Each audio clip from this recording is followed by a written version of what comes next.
अक्षय तृतीच्या कार्यक्रमानिमित्ताने हा माढेरा परिसरातून पारंपरिक हा दगडूलाचा कार्यक्रम घेतला जात असे। नंदुरबारमध्ये आणि या माढेरा परिसरामध्ये एक नामांकित हे जे दगड आहे, हा दगड कमीत कमी 1 ते 1.25 टनाचा एक दगड आहे।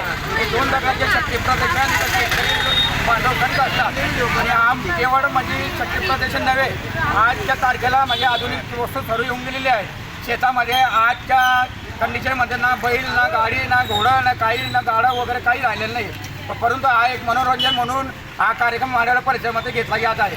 आणि हा कार्यक्रम घेतल्यानंतर आम्ही या सर्व पेलवान लोकांना आम्ही पारदर्शक बक्षीस दिलेले आहे त्या माढेरा परिसरातून। तथा नंदुरबार शहरात जे नाव जे होतं माढेरात ते कायम म्हणून टिकून राहिलेलं आहे।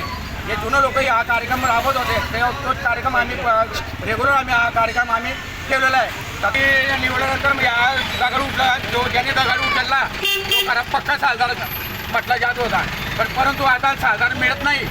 पण मग सालदार म्हणजे पेमेंट म्हणजे कसं होतं, त्या वर्षाला ते काही बी अन्नधान्य द्यायचे, ज्वार किंवा गहू किंवा बाजरी, आता 1 क्विंटल 2 क्विंटल असं ते मानधन म्हणून द्यायचे आणि थोडंफार मानधन म्हणून थोडेफार पैसे मिळायचे वर्षाच्या काठावर।